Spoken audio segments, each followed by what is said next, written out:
Buenas tardes. Bienvenidos todos a este segundo encuentro de Españolas por Descubrir 2017-2018. Dar las gracias a todo el público que nos acompaña, tanto aquí, en este salón, como en la sala de conferencias que tenemos en el otro acceso y que nos estarán viendo a través de videoconferencia. Muchísimas gracias por asistir y por estar en estas actividades del Círculo de Orellana en colaboración con el Instituto Cervantes. Me van a permitir, en primer lugar, que dé las gracias al Instituto Cervantes por haber confiado en el Círculo de Orellana, haciendo posible este programa de Españolas por Descubrir.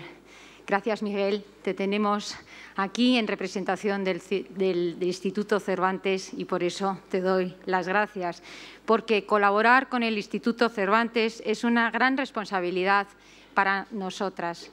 Significa ir más allá de nuestras fronteras, de la mano de una de las instituciones más prestigiosas de la cultura española. Colaborar con el Cervantes significa formar parte de un programa de Estado para así poder rendir el homenaje que se merecen nuestras españolas por descubrir. Gracias también a las dos personas que me acompañan, dos escritores en esta mesa, Javier Moro y Maja Akhtar. Teneros hoy aquí para mí es una enorme satisfacción y una alegría inmensa. Ambos venís de lejos. Maja, vienes exclusivamente desde Nueva York para poder estar con todos nosotros. Y Javier, estás recién llegado de África, has llegado apenas hace unas horas. Os conozco a los dos, a Javier desde hace muchos años, a Maja desde hace menos tiempo, pero de una manera muy intensa. Soy admiradora de los dos, la verdad, de su obra. Javier, te admiro no solo como lectora de toda tu obra, porque creo que he leído prácticamente todo, sino también porque siempre he sentido una admiración por toda tu labor de investigación y de documentación en todos los temas que tratas. Yo sé que eso no es fácil y la verdad siempre me ha impresionado muchísimo. Nos llevas demostrando desde hace muchos años tu enorme interés en descubrir personajes femeninos, sacándolos de su silencio y consiguiendo darles un enorme eco a través de tu obra. Y por eso nunca dudé que tenías que estar en este ciclo, en Españolas por Descubrir. La verdad es que cuando te propuse que vinieses a participar, no pensé inicialmente en Anita Delgado, puesto que Pasión India, tu libro, había tenido un enorme éxito y había llegado a muchísimos lectores, tanto de España como fuera de España. Pero la verdad es que el destino hizo que haya sido y es Anita Delgado la que hoy es nuestra protagonista.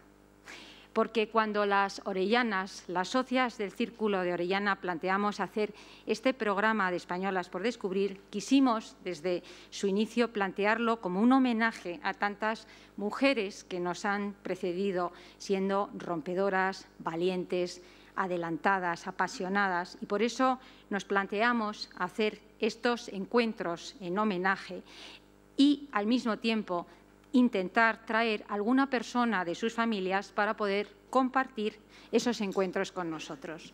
La verdad es que nunca pensé que pudiera tener a la nieta de Anita Delgado en este encuentro. La verdad es que no sabía ni que existía. Maja, tengo que confesarte que no. Yo tampoco. Y fue gracias a una de nuestras socias, a Visila Coco, que vive en Nueva York, cuando me dijo: Leticia, tienes que conocer a Maja porque tenéis muchas cosas de las que hablar. Así que, Maja, bienvenida de verdad desde Nueva York. Todas las socias fundadoras de este Círculo de Orellana somos mujeres profesionales en activo desde hace muchos años y por ello sabemos que nos debemos a las que ya no están y que tanto hicieron por todas nosotras de muchísimas maneras. Por eso queremos agradecer a través de estos encuentros esos silencios, esos olvidos y esos sacrificios de muchas de ellas, reconociendo así su talento y su pasión porque supieron romper moldes y de hacer valer también todas sus tesis. Por eso estamos aquí, para rendirle un homenaje a Anita Delgado, porque Anita Delgado fue una mujer valiente que se enfrentó a un mundo absolutamente desconocido. Ahora van a tener la oportunidad de asistir a una conversación entre los dos escritores y antes de ello me van a permitir que les presente muy brevemente quién es Javier Moro, aunque realmente yo creo que no sé si hay alguien que no te conozca, Javier, pero bueno, te voy a hacer una presentación muy breve, porque Javier Moro, aparte de ser un gran escritor, es una persona tremendamente comprometida, inquieto, curioso y gran amante de la literatura y del cine. Empezaste prontísimo, a los 17 años conseguiste publicar tu primer reportaje en el Dominical de ABC sobre una experiencia conseguida al haber ganado una beca para convivir con una familia de esquimales en Canadá, cerca del Polo Norte. Eso te llevó a un premio y a una segunda beca y te fuiste entre los años 73 y 78 a estudiar Historia y Antropología en la Universidad Jules en París. Una vez graduado empezaste a colaborar con dos grandes también, Dominique Lapierre, tu tío carnal, y con Larry Collins. Fruto de aquello salió un libro maravilloso, era Medianoche en Bhopal. Pero el cine ha sido también muy importante para ti, a lo mejor eso es menos conocido. En 1980, cuando viniste a España, presentaste un proyecto de película y serie de televisión para adaptar Crónica del Alba de Ramón J. Sender y el resultado fue la película Valentina y 1919 Crónica del Alba, con actores fantásticos que tuvieron distintos premios. En el 84 te marchaste a vivir a Los Ángeles, en California, donde participaste en multitud de proyectos de cine y televisión como guionista y como productor. Escribes textos de varios documentales sobre temas medioambientales y en el año 88, con tu socio Bill Day, realizas una minuciosa investigación en Brasil sobre el caso del antropólogo Posey. En ese momento estaba amenazado de muerte él con el indígena Payacán y tú escribiste sobre ello y el resultado fue un guión que le vendiste directamente a Ridley Scott.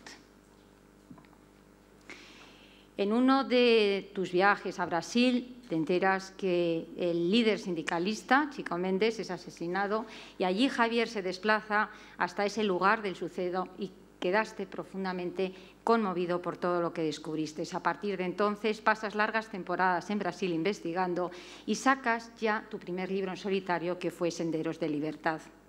El éxito de ese libro le permite seguir escribiendo, regresa a España y alternas tus investigaciones de libros como El pie de Jaipur y Las montañas de Buda con colaboraciones en la radio y en la prensa escrita, porque has colaborado pues, con todos, absolutamente con todos los medios y revistas. Además, también, Javier, has realizado una serie de documentales muy importantes, Una nube sobre Bhopal o la serie que hiciste sobre el tráfico y prostitución infantil en Nepal y la India, que se publicaron en Le Figaro Magazine, Panorama de Face, con el fotógrafo gran amigo tuyo, Ángel López Soto, que creo que está por esta sala y con quien sigues colaborando con publicaciones que tienen que ver con temas del Tíbet. Incluso llegaste a ganar un premio de UNICEF con un trabajo sobre Carmen Garrigós. Respecto, por continuar con tu parte de literatura, fue en el 2005 cuando salió tu libro Pasión India, con un inmenso éxito, tanto de crítica como de ventas. No vamos a hablar de ello porque os lo va a contar él, pero a continuación fue El Sari Rojo, una historia épica de Sonia Gandhi y la familia Nehru de hoy en día. Continuó El Imperio eres tú, que ganó el premio Planeta y donde relatabas la historia de ese primer emperador de Brasil que le dibujaste como un gran adelantado a su tiempo. Y por último, A Flor de Piel. A Flor de Piel relataba la proeza de una expedición médica que trasladó desde España a América la vacuna contra la viruela en 1803, financiada por Carlos IV, y que llevó este remedio desde Canarias, Puerto Rico, Venezuela, Colombia, Ecuador. Bueno, casi más de 500.000 personas fueron quienes se beneficiaron de esto de una manera altruista. y allí además hablas de otro personaje maravilloso que es Isabel Zendal, que nos lo tendrás que contar otro día. He ido un poco rápida porque el currículum de Javier es interminable y he intentado hacer una pequeña selección para que viesen también esa otra parte que no solo es la literaria. Maja Akhtar, yo desde que te he conocido me he quedado verdaderamente impresionada de todo, de tu historia, de tu personalidad. Americana, de origen libanés, indio, con una formación inglesa y de sentimiento español, porque creo que eres una enamorada de España y del flamenco, pero eso desde hace muchos años. Periodista, escritora, bailadora y empresaria, te licenciaste en Pensilvania en literatura inglesa y comenzaste tu carrera en la esfera musical como relaciones públicas en Fiction Records, donde trabajaste con el grupo The Cure. Desde el año 93 te convertiste durante unos 15 años en mano derecha, jefe de producción de uno de los grandes periodistas norteamericanos, Dan Rather, que tenía un programa de máxima audiencia en la CBS News. Con él acompañaste a distintos sitios, distintas partes del mundo, incluyendo visitas a situaciones de conflicto bélico como las guerras de Bosnia, Afganistán e Irak, produciendo programas y reportajes para sus emisiones, tanto en Evening News como en 48 horas 60 minutos. Y al finalizar tu relación profesional con el programa fue cuando decidiste trasladarte a España, donde te metiste de lleno en una carrera de flamenco, llegando incluso a participar en las compañías de Manuela Carrasco y de Rafael Amargo. Hace 12 años descubres que tu historia, la que tú conocías, no era la real, pero eso nos lo va a contar ella.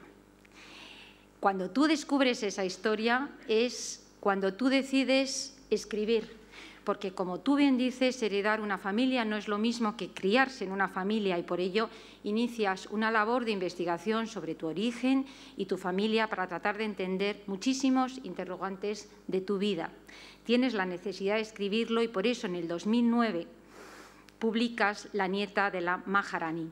2 años más tarde vino La princesa perdida, también de carácter autobiográfico, y ya en el 2012 apareció la novela Miel y almendras, que fue seguida en el 2014 de Las huellas en el desierto, la ambientada en el Cairo en plena Primera Guerra Mundial.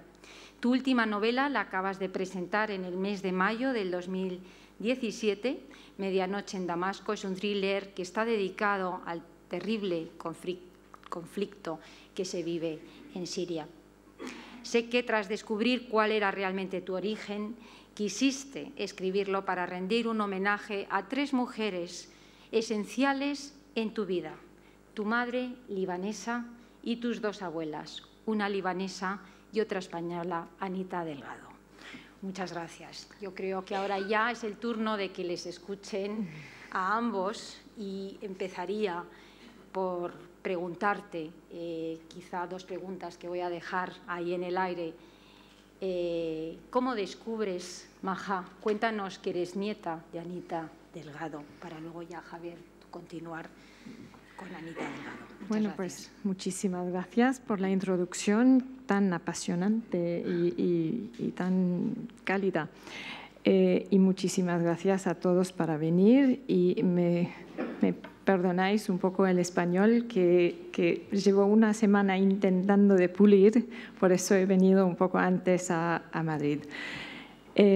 Pues descubrí esta historia muy curiosa cuando cumplí 40 años, o sea que esta historia no es una historia que llevo años conociendo.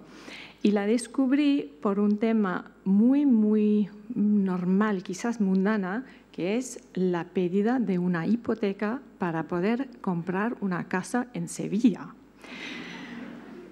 A partir de ese punto, pues empecé a tirar estos hilos y bueno, llegué a Anita Delgado. Os cuento, en el año 95, trabajando para la CBS, yo pensé, bueno, voy a hacer algo distinto, algo diferente, y empecé a tomar clases de flamenco. Siempre me había encantado el baile, me gustó muchísimo. Y digo, bueno, voy a tomar unas clases de flamenco. Empecé con el flamenco, he seguido con el flamenco y en el año 2003 llegué a Sevilla pensando, voy a mejorar un poco esta sensación, esta pasión que tengo por el baile. Y en 2004, sentada en la Plaza del Salvador, en pleno centro de Sevilla, tomando un café, pues veo en un ático un cartel que decía «Se vende». Y digo, ¡oh! Pero qué bonito apartamento, me encantaría comprar este apartamento. Tomé nota del teléfono, llamé, voy a ver el apartamento y me enamoré de este apartamento. El día siguiente me fui a ver a un banquero en la Caja San Fernando, un banco pequeñito de Sevilla, y digo, pues señores, soy americana, pero me encantaría comprar esta casa en Sevilla. Puedo, porque no soy residente de España, no soy española. Sí, sí, señora, absolutamente, se puede comprar todo aquí en España. Vale, muy bien. Y entonces me dicen, entonces digo, bueno, ¿y las condiciones de la hipoteca? Sí, sí, pues señora, le va a salir como 2.500 o algo por mes. Y digo, 2.500 por mes. Yo había también comprado un apartamento en Nueva York y digo, es que 2.500 es mucho, es que yo no puedo llegar a 2.500. Y en esa época de 2004, 2.500 euros a mí me iban a salir a más de $3.000, que yo no tenía tanto dinero. Y les dije, ay, pero bueno, entonces no puedo, etcétera. Y me dice el señor, muy amable, me dice, pues señora, si usted quiere, si usted lleva un pasaporte de la Unión Europea, pues la podemos ofrecer mejores condiciones. Ah, pues estupendo, yo llevo un pasaporte británico, la próxima vez lo llevo. Volví a Nueva York y pues fue un año bastante duro. Tuvimos las elecciones del 2004, etcétera, y mi trabajo en CBS, pues me quedé un poco preocupada. También hubo una polémica en la vida de Dan Rather y bueno, total, eso no tiene nada que ver con Anita. En diciembre de 2005 voy a buscar el pasaporte británico que iba a caducar en el día de mi cumpleaños, en febrero de 2005. No, al final de 2004 me di cuenta que el pasaporte iba a caducar en febrero de 2005. Bueno, entonces voy a renovar el pasaporte. Y en la renovación los británicos me dicen, pues señora, usted no ha vivido en el Reino Unido durante 25 años, necesitamos documentos. Me pidieron residencia en los Estados Unidos, documentos de la Hacienda y al final un partido de nacimiento. Y digo, partido de nacimiento, pues nunca había visto un partido de nacimiento. Yo me fui a los Estados Unidos con 17 años en 82, con un visado de estudiante. Cuando terminé la facultad me dieron la Green Card, que es de residencia en los Estados Unidos, y luego en 93, toma señora, un pasaporte. Ah, pues entonces muy bien. Yo nunca había tenido necesidad de este partido. Y entonces digo, bueno, voy a llamar a mi tía. Mi tía es con quien me crié en Londres. Y ella dice, pues ella se puso muy nerviosa y me dice, no, es que no te puedo atender porque estoy con tu madre que es muy enferma, vamos a Beirut, la voy a llevar a Beirut. Y digo, bueno, tranquila. Y yo, sentada en la CBS, haciendo este tipo de investigación todos los días, pues empecé a investigarme a mí misma. Mi madre siempre me había dicho, pues naciste en Australia, yo llamo al registro civil en Australia diciendo, pues soy tal, mi madre se llamaba tal, nací ese día en febrero en 65, necesito una copia. Sin ningún problema. Pasan 8 meses y al final los australianos me dijeron, pues señora, tiene usted que hablar con su madre porque aquí no ha nacido usted en Australia. Y digo, pero ¿cómo puede ser? Es que he nacido, aquí estoy aquí, tiene que tener algún archivo, por favor. No, perdone, pero no tenemos nada. Pues llamo a mi tía que era en Beirut con mi madre, y le dije, pues voy porque necesito hablar con mi madre. Ahora, con mi madre, un pequeño aparte, yo con mi madre había tenido una relación muy, muy dura porque ella me dejó en un internado inglés cuando tenía 7 años, que no entendía por qué, me ha dejado con mi tía que no entendía por qué. Bueno, voy a ver a mi madre y os cuento esta historia de una manera un poco periodística, un poco fría, pero el encuentro fue muy, muy duro porque no había visto a mi madre en 10 años. Ella era bueno, muy, muy, muy enferma con un cáncer y luego falleció 3 meses después, pero luego confesó que, mira, tu padre, que tú has creído todos estos años que era tu padre, no era tu padre era un señor que se llama Ajit Singh, con quien he tenido una aventura en el año 64 cuando me fui a ver a mi hermana.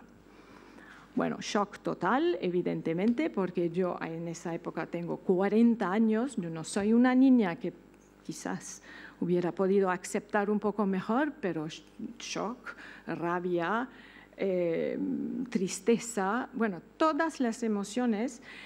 Y digo, ¿pero quién es este señor? ¿Pero quién era? O sea, ¿quién? No, era medio indio, medio español. Le digo, ¿pero cómo puede ser que medio español? O sea, que yo también me dio cuenta, pues, español, y yo con el cariño que tengo para España, con la afición que tengo para el flamenco, etcétera. Y luego salió la historia de que este Ajit Singh era el hijo de Anita Delgado con el Maharaja de Kapurthala. Bueno, entonces me quedé, mi madre falleció en marzo de 2006 y yo regresé a Nueva York pensando, pues, ¿qué voy a hacer con este tema? Y empecé a investigar un poco. Empecé investigando el padre, porque Anita, bueno, la abuela materna, pero tenía más curiosidad de quién era este padre. Y yo tenía unas ganas de ir a Delhi para bueno, encontrar, para saber, para presentarme a esta familia Kapurthala que yo tenía ganas de conocer. Pero luego mi tío me dijo, oye, tú no puedes ir a Delhi, porque ¿qué vas a hacer? Vas a llegar a Delhi, vas a llamar al timbre de una casa y presentarte diciendo, perdona, hola, buenos días, soy la hija natural de este. Es que no puede ser tampoco, es que ellos ¿qué van a pensar? Casualidad total que en mayo de 2006 estaba bailando con una compañía sevillana en un teatro en Nueva York. Y al final del gala, viene el manager del teatro diciendo, oye, Maja, hay alguien que quiere saludarte.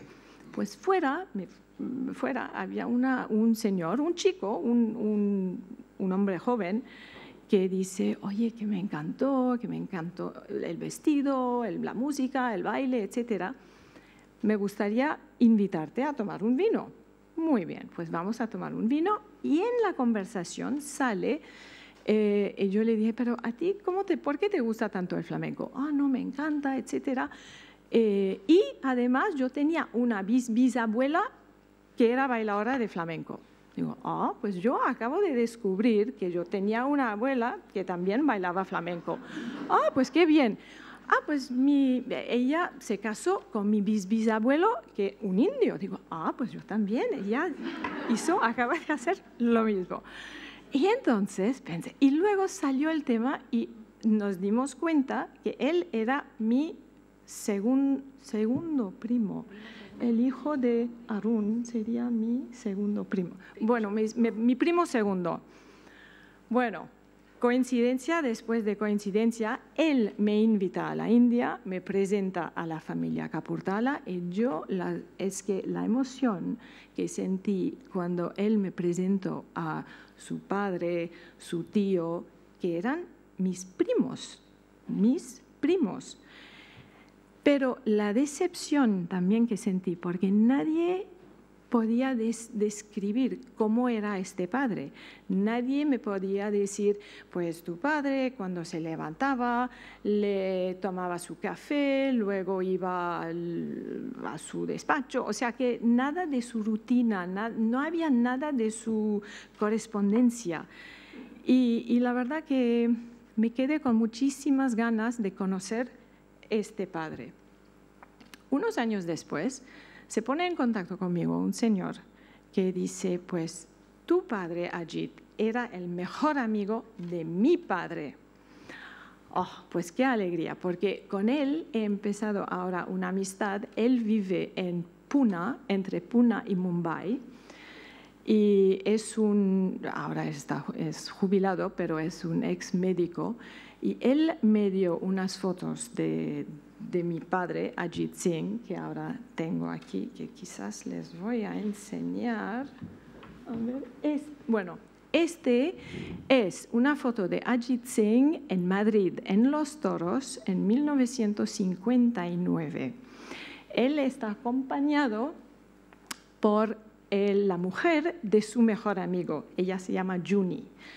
Y a él me dijo este señor que a él le encantaba Madrid, le encantó Madrid siempre. Y en 59 estaba aquí con su madre, porque su madre luego falleció, Anita falleció en 62.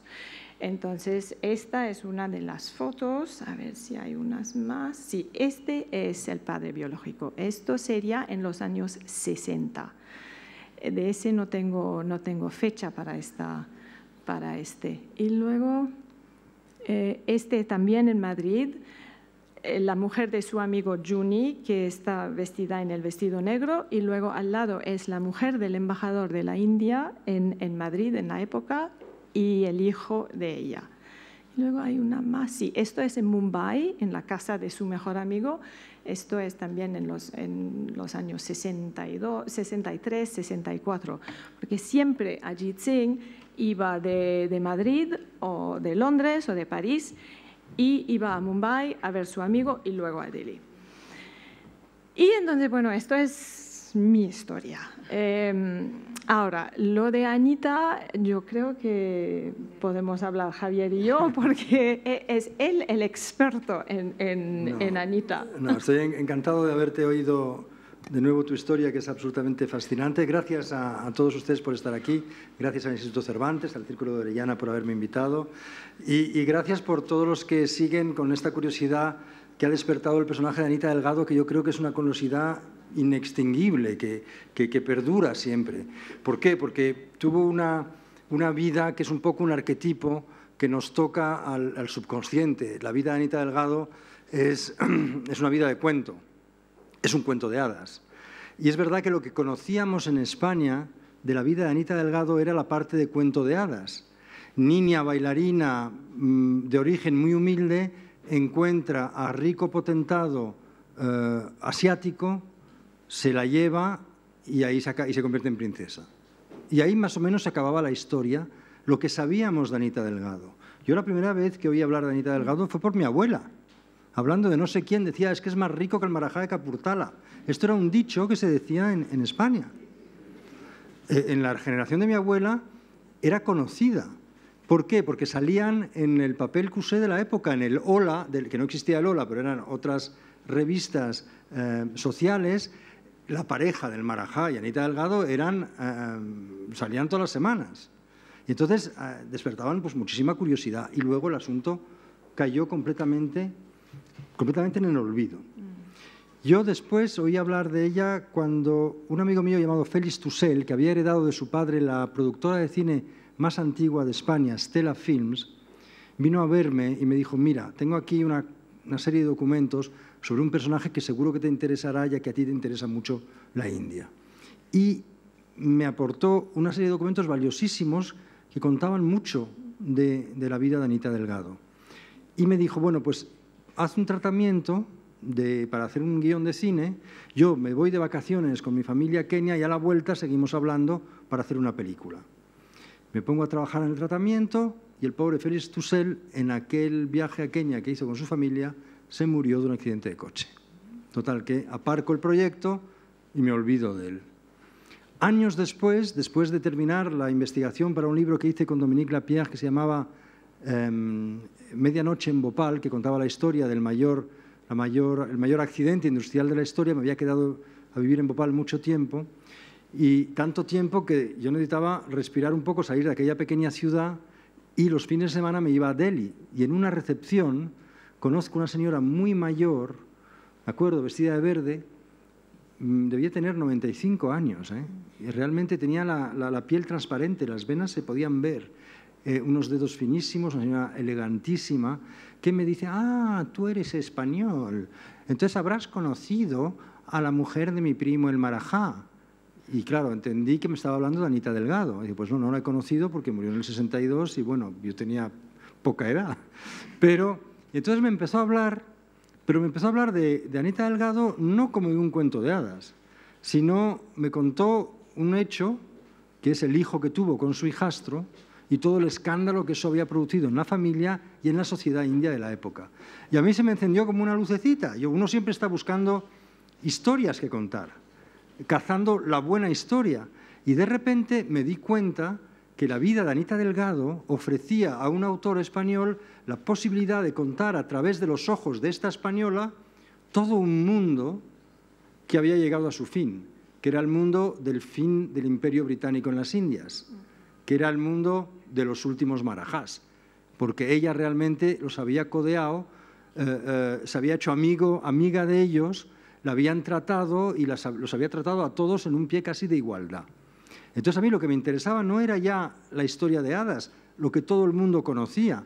A mí me interesaba saber qué había pasado después. Bueno, vale, esta niña llega a Kapurthala, la llegada fue increíble, porque más o menos los padres la vendieron a Anita Delgado.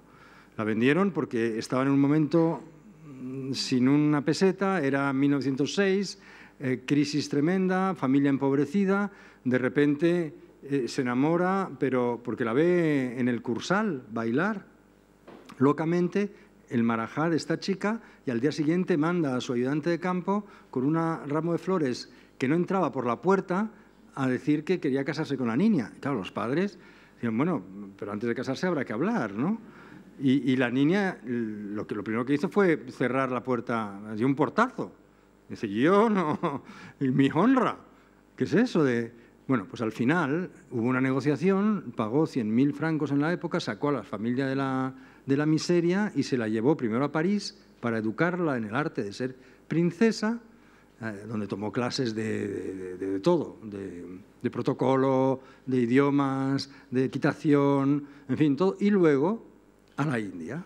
Y llega esta niña de 17 años, en 1907, a Bombay, en un mundo que en aquel entonces, imaginad, no tiene nada que ver con nada de lo que había podido conocer, hace el viaje en tren hasta Kapurthala, que es un reino en las estribaciones del Himalaya, y llega allí y de repente se da cuenta de que vive en un palacio y que es la princesa de ese reino. Que ella entra en la ciudad de Kapurthala a lomos de un elefante seguida por un séquito de 47 elefantes. Y es una españolita de Málaga que no sabe ni muy bien por cómo ha caído allí. Solo sabe que tiene un marido que es el marajá, el príncipe del lugar. Pero es que luego, después de esa presentación, cuando va a palacio se da cuenta que el marajá tiene 4 esposas. Y eso su madre no se lo había dicho, para no estropear el deal. Claro, a la madre no le interesaba nada que su hija supiera eso porque la niña menudo carácter tenía y hubiera podido decir ni hablar y no podía ser la quinta. Entonces, claro, eso ya era muy interesante desde un punto de vista literario. De repente ahí encuentras una señorita, una niña, en un ambiente completamente extraño y, sobre todo, que tiene que adaptarse a un mundo muy distinto y muy desconocido para ella y para mucha gente en la época, ¿no? Y ella no se queda 3 años en la India. Lo que hace interesante esta historia es que ella se quedó 18. O sea, ¿qué pasó en esos 18 años? ¿Cómo fue recibida? ¿Qué vivió? Y ahí es donde yo me enteré que tuvo una vida bastante difícil. Yo creo que sí. A ver, los Kapurtalas, como tú conoces muy bien. Sí, ahora que los conocemos podemos hablar también. La familia Kapurtala no es una familia fácil, es que es una familia muy complicada. A mí me acogieron, me dieron el título del padre, que es la única cosa que me dieron, pero es una familia muy complicada hay mucha polémica en esta familia. No se llevan bien uno con el otro, no se lleva bien el primo con el otro primo o el hijo con el segundo primo con el otro. Y además yo creo que lo que es el glamour antiguo de Kapurtala ya no existe, tal como en Rajasthan, como los Maharajas de Jaipur, pero ya sabes cómo es la etcétera. India. Cuando va el nieto del Marajá a Kapurtala por cualquier festividad, tiene una fila de campesinos que se postran y le tocan los pies, le besan los pies. Sí, es que la India es todavía así. Sí. Hoy. No, pero no, no hay el mismo glamour que antes. O sea el palacio de Kapurtala, donde vivía Anita en este entorno tan lujoso, tan rico, es ahora una escuela. Porque no hicieron un pacto porque cuando los británicos se fueron de la India, cada Maharaja hizo su negociación con los británicos. Perdona que te interrumpa ahí, los británicos no querían que sus príncipes de la India se casasen con extranjeras. No. Para no crear una casta ¿cómo se dice?, de criollos locales, como había pasado en América, que un día se pudieran rebelar contra el poder británico. Entonces les sentó muy mal a los británicos que este hombre hubiera elegido una extranjera. Pero lo que peor les sentó es que no ya que fuera española, sino que encima era de origen humilde. Muy humilde. Sí. Eso no se estilaba. No. Era una sociedad hiperclasista donde se juntaban las castas de la sociedad india tradicional con el clasismo de la Inglaterra victoriana. Todo eso iba muy bien junto, porque era todo mantener estratos diferentes para controlar. Los malajas aquí, los pobres aquí, los campesinos allá, y yo controlo desde Londres. Entonces, esta mujer se encontró con enemigos insospechados. Los primeros, los ingleses, que le hicieron la vida imposible. Pero también los indios. O sea, y los indios, por supuesto, porque las mujeres del Marajá de Kapurtala a esta niña española le hicieron una guerra a muerte. Sí, porque el deal al que llegó ella es que, vale, tú y yo vivimos a la occidental, quiere decir que en pareja, pero yo no puedo repudiar a mis 4 esposas anteriores. No. Entonces las esposas anteriores vivían en la cenana, que es, digamos, el harén, para entendernos. Eran amigas entre ellas, tenían sus hijos, los criaban, y claro, les chinchaba mucho que hubiera una que no viviese con ella, sino que estaba siempre con el Marajá. Entonces empezaron a hacer como vudú, sí. Porque la ha embrujado. Sí. La ha embrujado porque le ha hecho perder, digamos, la realidad, que el sentido de la realidad ahí era muy distinto. Eras, oye, tú comparte tu tiempo con tus 4 mujeres, ¿no? Y no estés todo el rato con una, que encima es extranjera, que no nos quiere ni ver, porque no quiere parecer que es una más. Entonces, claro, eso creó un ambiente, y a todo esto se une la enemistad directa de los ingleses, que, por ejemplo, organizaban el Durbar de Delhi y tantas fiestas que organizaban y no la invitaban a ella. Decían que viniese solo él. Y claro, él estaba ahí siempre enfrentado a un conflicto, porque él realmente estaba enamorado de esta chica. Y durante muchos años la defendió a capa y espada contra todo. Por eso ella se quedó 18 años allí, adaptándose a las costumbres, viajando con él, pasando tiempo en casa de los otros marajás, y luego ella no tenía ningún prejuicio, porque tampoco tenía gran educación. Ella estaba sentado al lado del que era el más musulmán de todos, y le decía, había que probar el jamón, que está muy rico, tómese una copa de champán, usted no sabe lo que se pierde. Y el tío le hacía gracia que le hablasen así, porque nadie le hablaba así.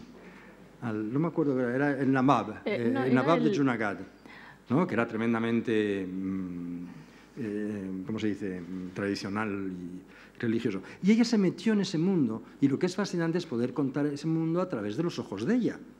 Para un autor español es una oportunidad que yo esto no lo puedo dejar pasar, porque es que era un mundo fabuloso. Eran tan tremendamente decadentes estos marajás, y tan tremendamente excéntricos porque se creían hijos de dioses. Claro, un hijo de Dios no se va a comportar como alguien de clase media, porque es que no, eso no le dice nada al pueblo. Rivalizaban en excentricidades. Yo no las he contado todas en el libro porque no cabían, pero eran increíbles, como la del el Marajá de Bandavgar.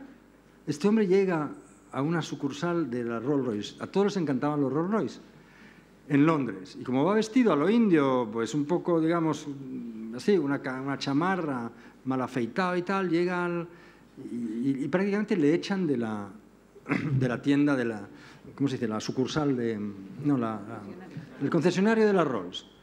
Y se siente tan herido y tan tremendamente humillado que cuando vuelve a su principado de Bandavgar ordena que conviertan los 6 Rolls Royce que tiene en camioncitos para recoger la basura. Y les añade una especie, tengo la foto, luego os la enseño, les añade una especie de cosa detrás, y para humillar a la casa Rolls, los camiones de basura de Bandavgar durante varios años fueron los Rolls adaptados para recoger la basura. Hasta que un día Henry Royce, creo que le dijo, mira, te vamos a regalar el último modelo, pero por favor, quita ya esto porque es un daño real a la imagen, ¿no? Pero esto es una de tantas, ¿no? Acuérdate la historia del Nawab de Junagadh, ¿no? Que tenía tantos perros que tenía un hospital para perros. Sí. Y cuando llegó a Pakistán, lo primero que hizo es pedir un avión para sus perros. Sí. Y llenó un avión de perritos. Se los llevó todos y luego salió él.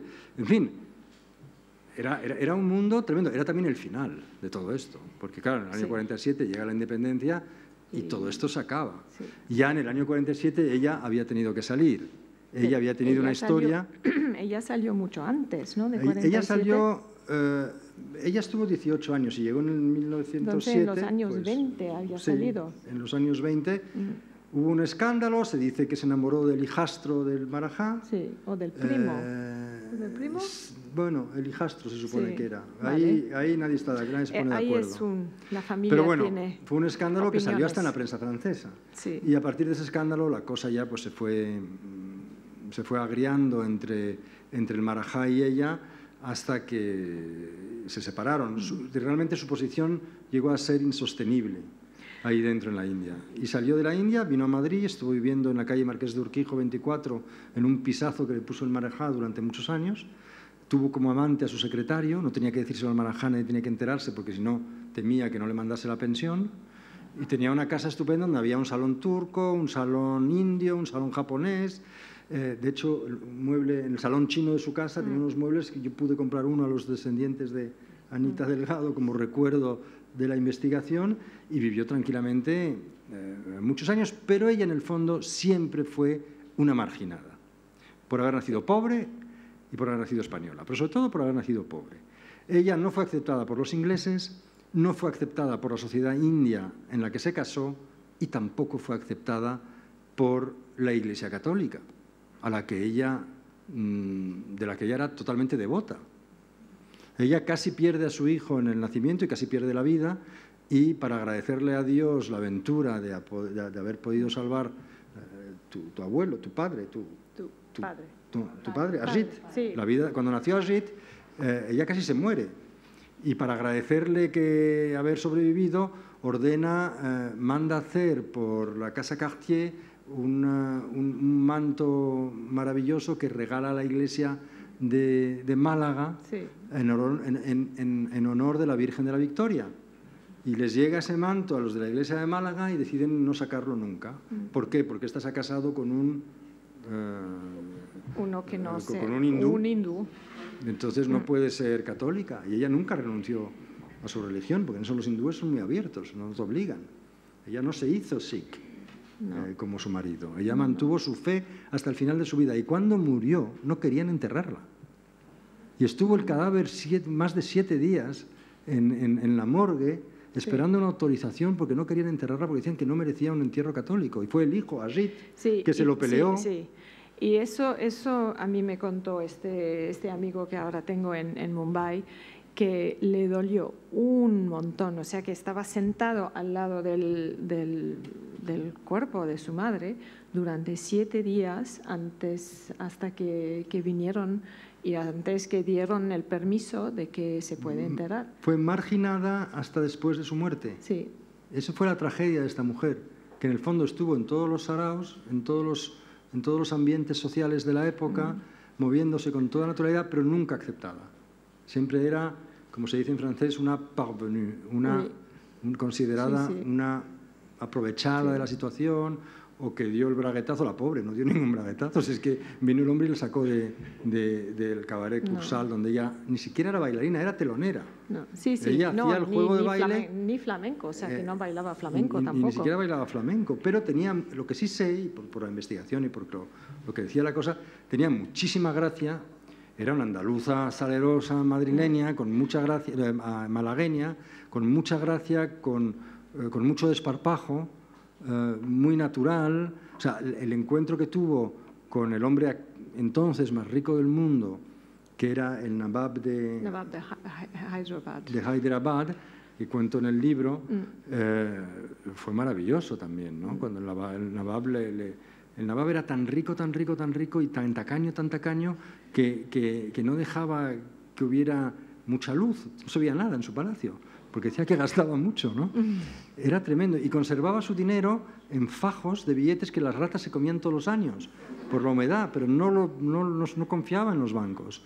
Y la llevó allí, y eso lo contó ella, eso está en sus memorias. En ese libro hay nada inventado, está ficcionalizado, pero no está inventado, ¿no? Cómo la mete en aquella cueva llena de riquezas y le da una caja y dice, ahora llénalo con... Y había bidones de gasolina vacíos, bidones de aceite, de hierro de estos, llenos de joyas. Y ella va y se sirve, ¿no? Y claro, le dice a su marido, mira lo que me ha regalado el Nawab. Y el marido dice, pero bueno, ¿cómo has aceptado esto? Claro, las joyas era otro mundo. Ella fue testigo de un mundo que ya nunca más existiría. Yo creo que vamos a pasar unas fotos, porque si no se nos va a ir el tiempo. Y tengo bastantes fotos interesantes que pueden ilustrar. Aquí, es este. Lo puedes poner desde el ordenador si quieres. Sí, aquí, ¿no? A ver. Sí, es aquí. con ese, sí. Aquí esto es, ¿no? No. A ver, te lo tienes que poner. ¿Dónde apoyo? Ahí, ¿no? Ahí lo tienes. Ah, sí, este era un... Bueno, así eran los Marajás. Sí. Este era un señor... No me acuerdo, es que ya hace 17 años que publiqué el libro y francamente no me acuerdo de quién era. Pero la pinta no... Este era otro. Tenía una pinta fantástica. ¿No tienes una foto de Capurrala? Sí, creo que lo tengo. Espérate, ahora, sí, claro que lo tengo. Espérate, ahora viene. Esto era la Begum de Bhopal. Sí. Había 535 principalidades en la India y eran de tamaño muy distintas. Había estados enormes y riquísimos y luego muy pequeñitos. Bhopal era musulmán, estaba en el centro de la India y estaba regido por mujeres en burka que, curiosamente, eran muy abiertas para su época. Hicieron las primeras tiendas autorizadas a las mujeres, claro, solo podían ir mujeres, pero hicieron el primer colegio para las mujeres, consiguieron mucho para las mujeres, a pesar de que parecían fantasmitas. Esto es la familia de tu... Esto es la familia de ¿Esta es la familia? Entonces... Aquí están los 4... Y tenían esas mascotas simpáticas para jugar. Sí. Ahora, yo no me acuerdo cuál es, porque se llaman todos Parimjit, Amjimsit, Sí, Paramjit era el heredero. Pero uno de ellos es tu padre. Sí, pero no sabemos quién, porque... Es que no sabemos quién. Bueno, está ahí con sus semi-hermanos. Este es el Maharajá de Kapurthala. Este es el abuelo. Pero no, cuidado. Pero abuelo cuando era pequeño. Es el abuelo antes de que lo conociese Anita Delgado. Tenía un problema de obesidad porque, bueno, le gustaba mucho comer.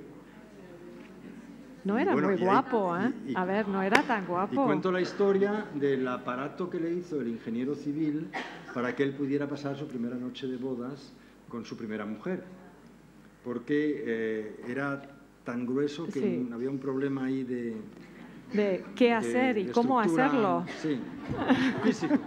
Y el ingeniero civil de Kapurthala le construyó un aparato y estaba todo el ministerio y el gobierno a la puerta de la suite nupcial, esperando a ver si había funcionado, ¿no? Y salieron muy contentos y, en efecto, a los pocos meses nació el que fue el tío Paramjit. Paramjit, sí. Bueno, esto es el Kama Sutra, lo que ellos vivían. Este era uno de los niños, no me acuerdo quién es tampoco, pero bueno, esto es la educación que se les daba, no les faltaba de nada. Esta no es, esta mujer es la de otra Maharani Jaipur. De Jaipur. Esta es la Maharani de Jaipur, de Kuch Bihar.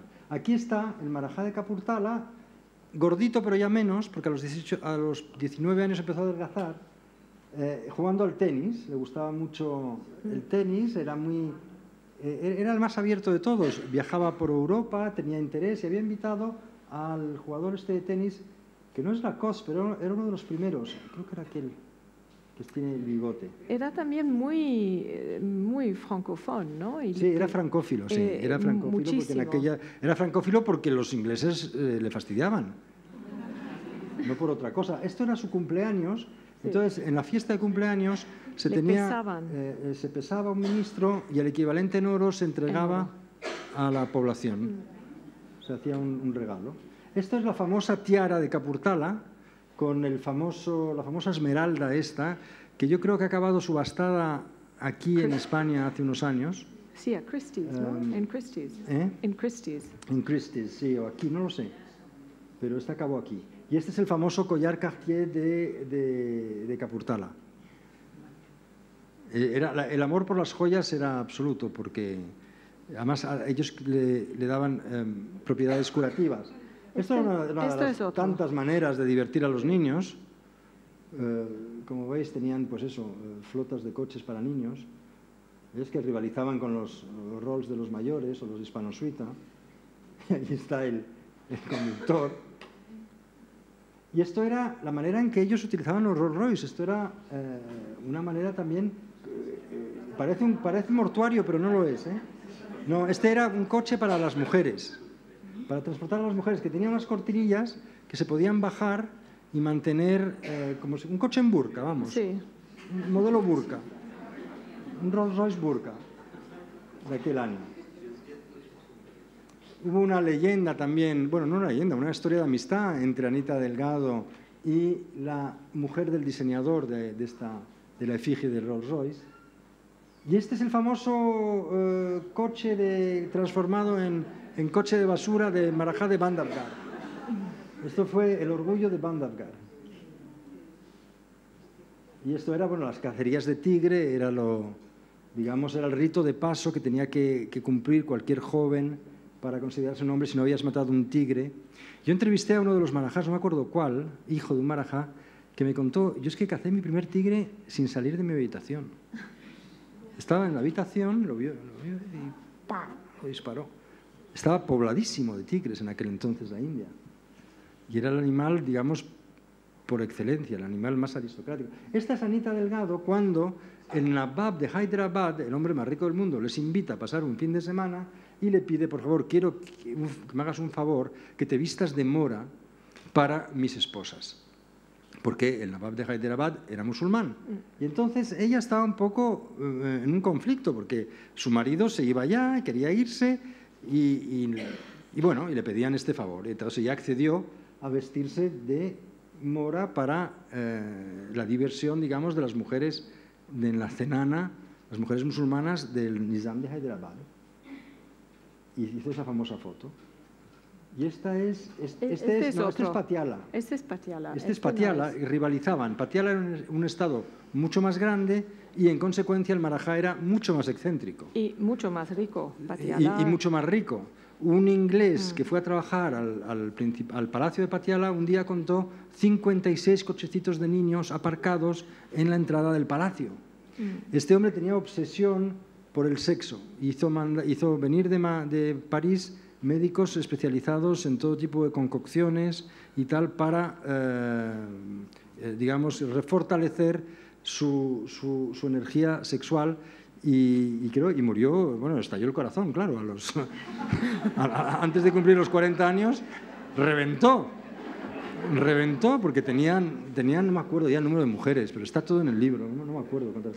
Y Patiala invitaba a Kapurthala, pero claro, Kapurthala, que también era un excéntrico tremendo, al lado de Patiala era nada, era como de broma. Aquí están los dos. Este es Kapurthala. Los estados eran contiguos. A la izquierda. Entonces, no, ay, perdón, los estados eran contiguos, tenían frontera común. Entonces, pues se veían como dos jefes de Estado, pero también compartían pues todo lo que se podía saber sobre las últimas concocciones especiales para poder aumentar tu actividad sexual. Esto era el elefante de paseo, ahí paseaba Anita Delgado, ahí paseó con su escalerita. Y en el palacio, que vamos a ver luego, en el palacio de Kapurthala había una especie de dique a altura de elefante, para no tener que subir por la escalera. Estaba directamente el elefante y había como un dique, como un muelle, digamos, y subías directamente el elefante. Esto es, bueno, pues ya aquí era otra época, más mayor. Ay, Dios, es que le doy al botoncito. Espera. Era otra época, más mayor. Vaya.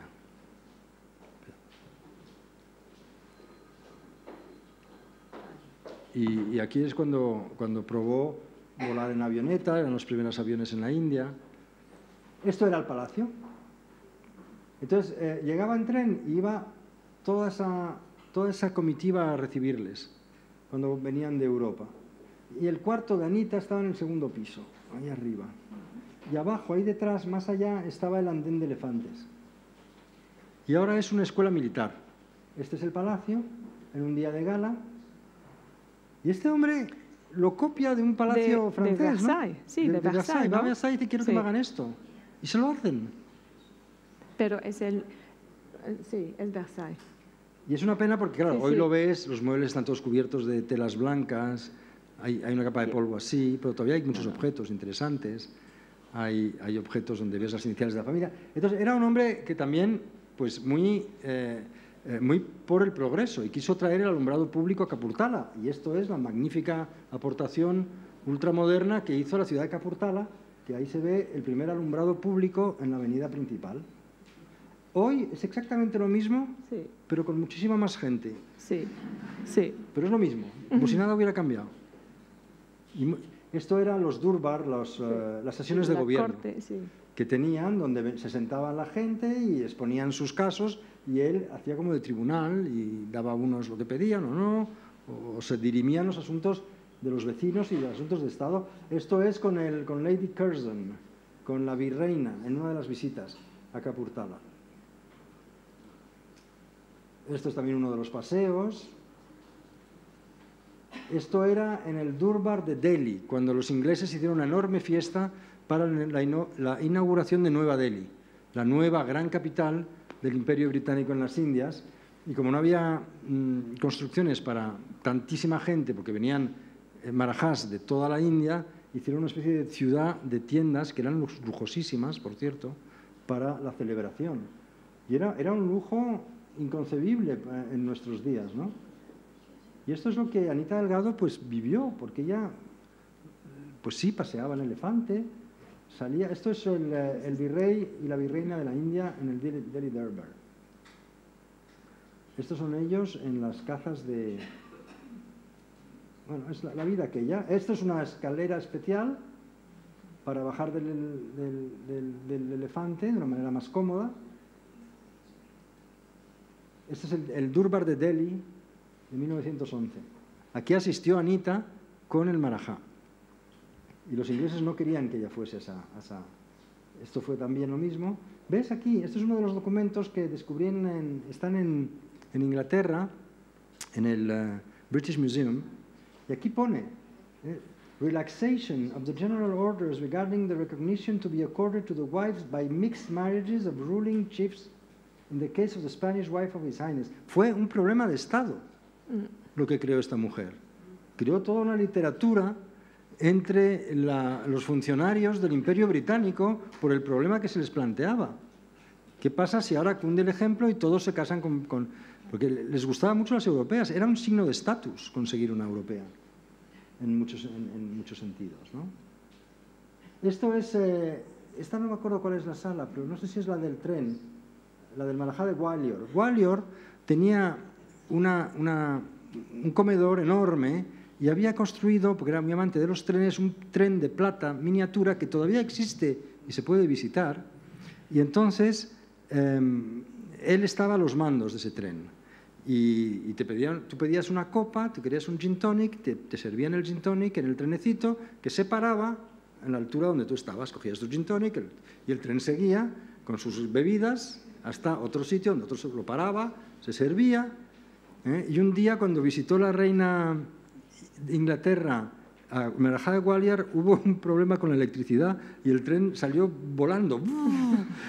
Y todos los pinchitos estos de ahí, de espinacas con crema, indias y todo salió por los aires y se hizo famoso aquel tren después de la visita de la reina de Inglaterra. Y se puede visitar, hoy está el Gwalior, que es una ciudad magnífica, y hay un palacio convertido en un hotel de lujo de la cadena Taj, y se puede visitar el palacio antiguo, y tiene muchísima gracia, porque mandó esto también, unas arañas hechas en Bélgica que no cabían. Entonces creo que pusieron un elefante para ver si el techo podía sostener el peso, y creo que el elefante se desplomó y se mató. Entonces decidieron reforzar la construcción. Bueno, fue una... Este es el tren, mira, este es el tren del cual hablaba, el tren de Gwalior. Sí. Era muy bonito. Todo de plata para transportar las copas. Esto no me acuerdo ya lo que era esta foto, pero vamos, una cacería, una de tantas. ¿no? La Chamber of Princes era como, digamos, el colegiado de los príncipes de la India. Aquí estaban reunidos. Y aquí, desde luego, no podían imaginar que 15 años después nada de esto existiría. Y además de un plumazo. Esto es Lord Louis Mountbatten y Edwina Mountbatten. Esto también fue en la proclamación de la independencia de la India. Y aquí está, de mayor, aquí, nuestro Marajá, tu abuelito. Aquí, sí, aquí está el abuelito, además. Sí. Aquí, el que está de blanco con el bigote. Aquí se había quedado... Había mandado a Anita Delgado a Madrid, había tenido una historia donde le había abandonado Germain Pellegrino y había él sufrido mucho porque era muy enamoradizo. Y luego se había enamorado o se había casado con una checoslovaca, con una checoslovaca. ¿Dónde está esa foto? ¿Ha desaparecido? Bueno, no la encuentro. Con una checoslovaca que se deprimió tanto, contrariamente a Anita Delgado, se deprimió tanto de su vida en Kapurthala que un día subió con sus dos caniches al Qutb Minar, que es el edificio antiguo más alto de Delhi, que es una torre altísima, y se tiró al vacío con sus dos caniches. Sí. Y se suicidó. Y entonces estaba muy solo al final de su vida el pobre Marajá. Y aquí se le ve solo y al final de todo, aquí ya pierde todo. Aquí ya deja de ser un Marajá para convertirse en un sujeto de la India y se muere unos meses más tarde. Este es Karan Singh, no me acuerdo por qué tengo la foto ahora, pero Karan Singh es un político, es heredero de la familia, este es Udaipur. Udaipur, el Maharana de Udaipur. Estos son de los Maharás y de los Marajás. Hoy en día, pues, las familias de los Marajás son la aristocracia de la India, ¿no? Como en Europa. Los que eran los aristócratas, digamos, pues las familias hoy son los que forman la aristocracia. Lo que pasa es que en la India muchos se arruinaron, otros supieron transformarse en hombres de negocio con mucho éxito, como es el caso de Arvind Mewar Singh, que ha hecho muy bien, ¿no? que ha transformado sus palacios maravillosos en hoteles maravillosos, que os aconsejo probar si vais algún día a Udaipur, que es una ciudad también maravillosa, aparte de ser un señor encantador que colecciona coches, que le encantan las mujeres guapas, como... sí. Él vive como un Maharaja. Y que vive todavía como un Maharaja. Él vive como un Maharaja. Pero en el área opuesta, digamos, en el lado opuesto a Arvind Singh está el Maharaja de la ciudad esta donde están las cosas, se me olvida el nombre, eróticas, las esculturas eróticas. Khajuraho. El Maharaja de Khajuraho es un mendigo conocido de la ciudad, que vive de la caridad pública. Sigue siendo el Marajá, pero no tiene ni palacio para donde vivir. Y vive en una choza. Entre eso y eso hay, pues unos han sabido convertirlo, negociar con el gobierno. Indira Gandhi les dio un palo tremendo, porque había que hacer una India moderna. No podía seguir una India del nepotismo y de... Había que modernizar el país como fuese. Claro, ellos pues... y es verdad que les engañaron varias veces, porque fueron poco a poco, ¿no? No, guardaréis vuestros bienes, no, os protegeremos, podréis... Y al final les quitaron todo, casi todo, no todo. No sé por qué esto ya no pasa, no, se ha acabado. Es la última, ¿no? Creo que es la última. Pues es la última. Bueno, pues acabamos con Arvind Mewar, que es un señor estupendo, pero todo esto para decir que Anita Delgado vivió este mundo. Vivió este mundo, pero una vida bastante triste, sí, ¿eh? Pero o una sea, vida que dura. tan rechazada por los ingleses, por los indios. Incluso hoy, cuando a mí me invitaron a la boda de la hija de Arun Singh, que es un primo mío, y había una señora muy, muy, muy mayor, ese tipo de una señora que en sari, etcétera. Y cuando me la presentaron, me dice, Anita Delgado, me dijeron que era una buscadora de oro, a gold digger. Sí, no sé bueno, cómo claro. decir en español. Entonces ella... vivió rechazada y vivió ninguneada y menospreciada por todo. Además hay que ver cómo son los Kapurthala, son la gente más snob que te puedes echar a la cara. Muy Hoy, snob. Todavía hoy, a mí me montó un escándalo, el nieto, Sí. un escándalo que llegó hasta las páginas del Guardian de Londres sobre cuando salió el libro, porque no estaba de acuerdo en la manera en que yo había pintado a su abuelo el Marajá de Kapurthala, porque pensaba que era un estadista a la altura de Churchill. Digo, bueno, vale, sí, era un gran hombre de Estado, era un hombre que manejaba muy bien las tensiones comunales, manejaba muy bien el presupuesto de Kapurthala, pero era un rey feudal, era dueño de la gente, era propietario de la gente. Tika, que es Tika, sí. el nieto, que es será mi sobrino, intenta vivir de esta manera de los maharajas antiguos, pero no lo consigue porque evidentemente es una vida que ya bueno, ya están no todos está. medio arruinados, las familias Son ya, unos se han totalmente arruinado, arruinados. otros no, entonces se odian entre sí. Una prima tuya, debe ser prima, acaba de tener un hijo con 55 años. Sí, pero está arruinadísima, vive en un piso en Londres que son una es la habitación. hermana de Tika. O sea, es la hermana de Tika, sí. Y el hermano, sin embargo, vive de una manera totalmente ostentosa en Delhi. Son familias desestructuradas, sobre todo esta. Y muy es antipáticos. la peor. Y muy antipáticos. Y muy antipáticos. Bueno, no son nada menos yo, simpáticos. ¿no? Menos yo. Y claro, les hablas de Anita Delgado y te dicen que no, que fue una aventurilla del abuelo. Y yo, ¿cómo que fue una aventurilla? Pero no es una aventurilla que dura 18 años. Eso no es una aventurilla. Y además Anita Delgado, al final, por lo que decís, tuvo una gran personalidad. Quiero decirte que con todo lo que tuvo en contra, ¿no? Bueno, quizás tuvo esta gran personalidad, pero Sí, no funcionó para desde ella. la torre con los caniches. Sí. ¿no? Ella aguantó, sin embargo, Ella Anita aguantó. Sí, y cuando pudo irse se largó, pero aguantó. Y sacó partido. Sí. Se lo pasó bien, o sea, no fue todo un sufrimiento.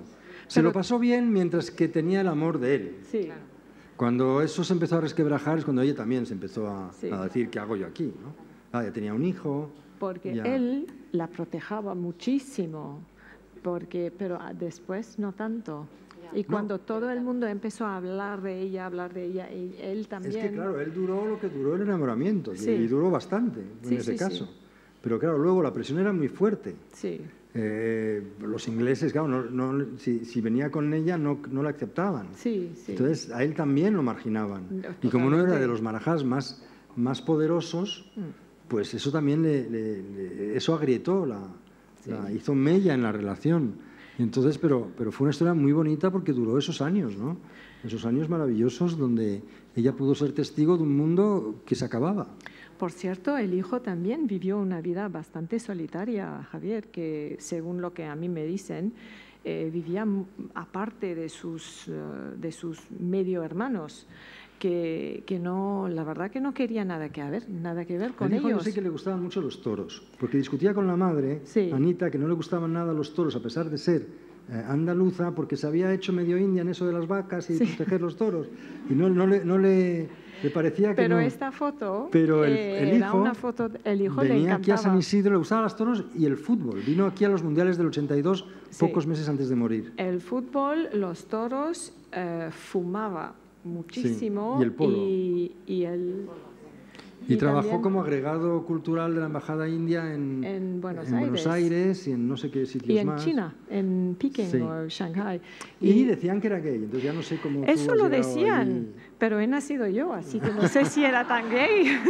A mí me lo contaron los familiares, pero como son tan así, a lo mejor es mentira. No, a mí también. Pero vivió también una vida muy, muy solitaria, muy al margen de la familia, porque sus hermanos, Paramjit, Sukhjit, ten en cuenta que las mujeres del Marajá intentaron envenenarla. Totalmente. A Anita, sí. Intentaron hacer un complot para liquidarla directamente. Sí. Y claro, los hijos, digamos, legales, o sea, no legales, los hijos de estas mujeres, de las 5 mujeres, estuvieron educados en el odio al hijo bastardo con la española. Sí.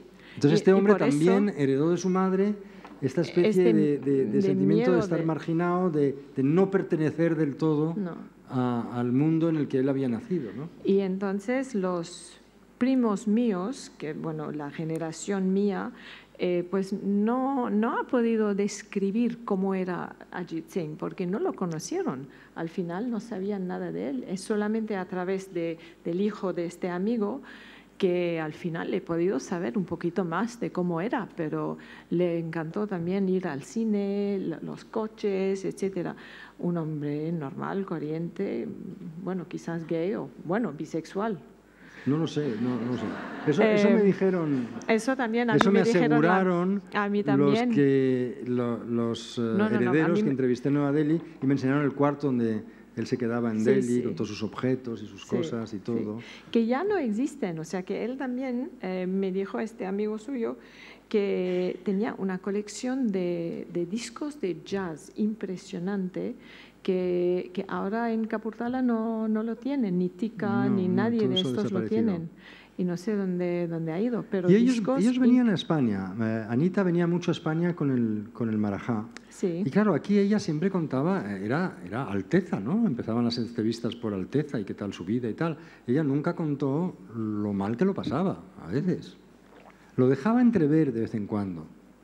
Pero el calor de la India, los meses antes del monzón. Y luego que no es que viviese en Nueva Delhi, es que vivía en Kapurthala.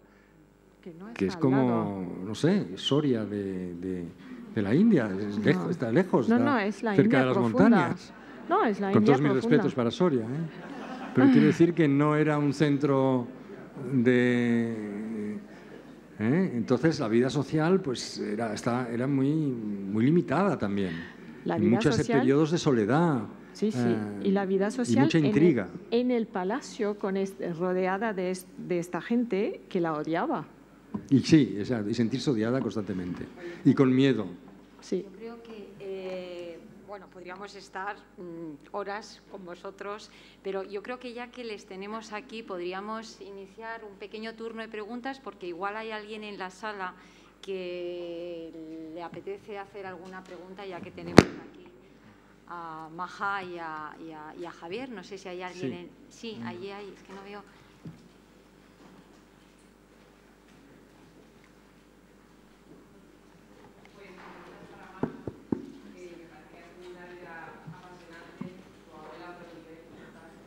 Pero al nivel de la abuela, no. No. Si yo tuviera estos elefantes en la Quinta Avenida, me vendría de perlas. No, tu vida me ha parecido muy interesante en la introducción, pero que tu abuela está a otro nivel totalmente. Sí. Y mi pregunta es, yo me dedico a la música y he escuchado en la introducción que tú has sido asistente de The Cure. Sí. Entonces, mi pregunta es que eso ya me ha dejado alucinada. Entonces, quería preguntarte por esa faceta. Bueno, era muchísimo más joven. Esto han pasado 30 años desde la etapa del Cure, pero The Cure en los años 80, yo empecé a trabajar con ellos en el año 86. Bueno, pues era una época de rock and roll total, en todos los sentidos bueno, era el asistente del manager, iba de gira con este grupo, pero también tenía 21 años, o sea que para mí fue como un sueño totalmente. Estar al lado de Robert Smith fue una experiencia inolvidable, inolvidable. Pero todo lo que la gente dice de sex, drugs and rock and roll, pues así era. Me imagino, además esa época, yo creo que años 80 era bueno, fue su también. bombazo. Sí, sí. María José. Aquí Sí. hay otra pregunta. Jaime. Sí. ¿Qué ha pasado con la familia española del Lau Delgado? Cuando volvió Anita a vivir a España, ¿se trataba con ellos? Y luego, ¿habéis tenido contacto después o a la hora de escribir el libro Sí, o después de investigar tu...? Sí, yo tuve contacto con los Delgado. Yo no sé quiénes eran más antipáticos, si los de Capurtala Sí. o los Delgado. Sí, sí, totalmente de acuerdo. Y menos colaboradores. Yo fui a la calle García de Paredes, donde vivía uno de los Delgado, que me dijeron que no querían saber nada, que no quería que nadie hurgase en esa historia. Y vamos, me despidieron así. No hubo manera de... había habido también un lío con la hermana y los herederos de la hermana.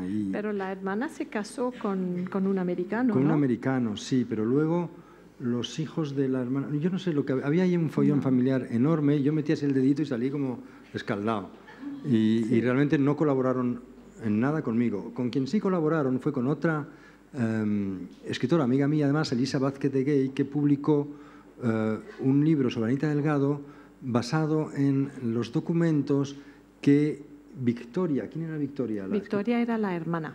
Que la hermana le había dejado. Y ahí ella tuvo más que ver con los Delgado, pero parece ser que por no sé qué razón, esas cosas de familia que uno no sabe muy bien por qué, de repente, que no queremos hablar con nadie, que no queremos decir nada, que no vas a sacarnos ni esto, vamos, es lo que te dicen, ¿no? Pero bueno, yo estoy acostumbrado a que no... María José, ¿tienes? Sí, yo quería, bueno, me ha producido mucha emoción escucharos porque yo conocí el personaje de Anita Delgado hace muchísimos años. De hecho, me extrañaba que alguien no hubiera escrito una novela, así que te doy la enhorabuena. Yo soy historiadora, he investigado mucho en el Palacio Real y había encontrado mucha documentación del Marajá de Patiala de Capúrtola, que eran muy amigos y venían juntos porque eran amigos de Alfonso XII, Sí. perdón, de Alfonso XIII. Y venían pues invitados de viaje oficial a las cacerías. Y me gustaría bueno, señalar que el hecho del enamoramiento es muy impactante, porque ellos venían de viaje oficial, con sus banquetes oficiales en el Palacio Real, con sus cacerías. Entonces, que el Marajá de Patiala de Capúrtola, perdón, se enamorara en una noche, de casualidad, por esta Anita Delgado, es una historia de amor muy impactante, porque venía en ese ambiente de viaje oficial. Es que la manera en que vivían el amor, claro, tú no sabes si es una historia de amor o no. Él la vio, le gustó y dijo, para mí. Claro. Sí. Pero porque estaba acostumbrado Y a hacer además, eso desde siempre. No, pero Como probablemente eligió sus mujeres en la India de la misma manera, esa, para mí. Y nadie se oponía a su deseo. Para eso era el Marajá. también. Entonces había esa... Hay fotos, no sé por qué no está aquí, pero yo tengo una foto de la visita está con Alfonso XII en el Escorial. Sí. Con Alfonso XIII, perdón, en el Escorial, claro. el Marajá, el Capúrtala. Bueno, y decirle a Maja que tienes documentación de tu familia, si te interesa, en el Archivo del Palacio Real. Qué bien. De tu abuelo. ¿En el Palacio Real? Sí, ¿Cómo? aquí en el Perdona, archivo. es que la pregunta que era... No, simplemente era pues apuntar, perdonar que no ha sido una pregunta, ha sido una aportación de que, bueno, hay documentación del Marajá de Capúrtala, de tu familia, en el Palacio Real de Madrid, porque era muy amigo de Alfonso XIII y por eso enmarcar un poquito el por qué él venía a España, ¿no? En esos viajes oficiales y que... No, yo me hubiera gustado saberlo eso y echar un vistazo. Una Sí. cosa que te quería Sí. comentar es que la estética de los hombres indios de la época les encantaba estas mujeres con la piel muy blanca y con el pelo moreno y este aspecto un poco redondo, porque un poco Para ellos como, era exótico. porque para ellos era algo muy exótico, porque si vemos las fotos de las otras mujeres del Marajá, bueno, son totalmente distintas, muy, muy, muy morenas, muy indias. Muy indias, la verdad que no muy guapas. Y entonces para él, cuando él vio a Anita, si fue el flechazo inmediato, no sabemos, pero seguramente que el aspecto físico de Anita le hubiera gustado. Bueno, que hubiera sido más fácil que se fijara en un aristócrata que estaba en ese ambiente, ¿no? En cualquier banquete oficial. Sí, eso es me curioso, ¿no? me lo he preguntado muchas veces, pero hubiera sido mucho más complicado todo. Claro, ya hubiera sido complicadísimo. Aquí lo tenía todo fácil. Y estos hombres son, como decía al principio, se creen semidioses. Y un capricho es un capricho, oye. Sí. Que sí, luego totalmente. te enamores y vivas y tal, muy bien, pero un capricho es un capricho. Y si me lo puedo pagar, y como soy marajá, me lo pago. Sí, preguntarle a Maja, que comentaste que a los 7 años, ¿verdad?, te mandaron al boarding school en Londres. Sí. ¿Dónde pasaste los primeros 7 años de tu vida? Ya que no sabías que habías nacido, o sea, no naciste Pues en nací- Australia. No, a ver, nací en Beirut. En Beirut. Nací en Beirut, luego porque mi madre volvió de Londres en el año 64 embarazada sin saberlo y luego mis abuelos maternos descubrieron este embarazo, pues la encerraron en la casa en Beirut hasta que ella dio la luz a mí. Pero en los meses en que ella estaba encerrada, mi abuelo materno también negoció un deal, un negocio con un compañero suyo del Banco del Líbano y de la Siria, un señor pakistaní que iba a ir a vivir en Australia. Entonces, él le pagó diciendo, mira, te doy tanto para casarte con mi hija y adoptar su hija bastarda. Y por eso luego mi madre me dio la luz a mí. Un mes después, ella se casa con este señor y se fueron para Australia. Así que, porque para mis abuelos fue una humillación total que ha ido la hija de 22 años a Londres de vacaciones para ver su hermana en Londres y vuelve embarazada en los años 60. Esto es inaceptable. Entonces, pues arreglaron este matrimonio con este señor y es con él que mi madre al final se casó. Yo tengo una media hermana y por eso mi madre ha podido decirme, pues naciste en Australia, porque llegué con un mes. Luego de ahí fuimos a Karachi, fuimos a Pakistán, fuimos a la India también y al final este padre, que yo creía era mi padre, dijo que iba a ir a boarding school, a un internado. Y es él que tomó la decisión de mandarme a boarding school. Bueno, vamos a ver si vamos terminando. Quedan un par de preguntas aquí. No sé. Quería preguntar, porque una de las cosas que a mí me fascinó de la historia de Anita Delgado y el marajá era que ella era bastante analfabeta y Valle Inclán le escribía las cartas al marajá. O sea, ellos no es que se casaran inmediatamente, sino hubo un tiempo de una amistad epistolar y es que realmente ha sido Valle Inclán el que ha organizado el matrimonio. Valle Inclán se divirtió, como todos los de la tertulia de aquel café, se divirtieron mucho con la historia. Porque claro, de repente que a una niña española bailarina que conocían, porque las conocían de las tertulias, del Cursal y tal, que la quisiese como esposa un marajá de la India, pues era motivo de broma constante entre ellos. Y todo eso lo cuento en el libro, pero todo eso es cierto. Escribía fatal. La carta que la madre redactó se la pasaron a Valle Inclán y Valle Inclán la reescribió, porque es que eso era ilegible, era, fatal. Daba una impresión horrorosa, además, cómo estaba escrita. La reescribió Valle Inclán y se reían mucho, porque además se lo tomaban todos a guasa. No pensaban que eso iba a ocurrir. Y cuando llegó el momento en que sí vieron la posibilidad, la animaron mucho. Digo, pero déjate, olvida esta vida que no vas a llegar a ningún sitio aquí en España. Todo en crisis, el teatro, todo esto es una vida que no te va a llevar a ningún sitio. Sé una princesa y vete a Capurtala y nómbrame caballero de la Orden de Capurtala. Le dijo Valle Inclán, quería una condecoración y él no le llegó nunca, ¿no? Bueno, pues Bueno, la última, Sí. a ver, la intervención. ¿Y dónde está enterrada? Está enterrada en el cementerio San Justo, ¿cómo se llama? Sí, aquí en Madrid. ¿San Justo se llama? San Justo. San Justo. Pues ahí está. Ahí está, después de todo lo que costó.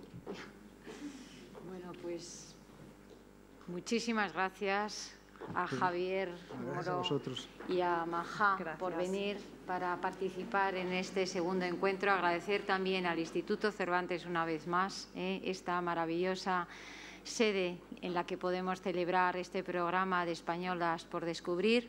La próxima estará dedicada por Antonio Garrigues Walker, hablará de Lili Álvarez a finales de noviembre, así que a todos los que quieran les esperaremos ese día. Muchísimas gracias a todos por estar con nosotros y a los que nos siguen también en la sala de videoconferencias. Gracias.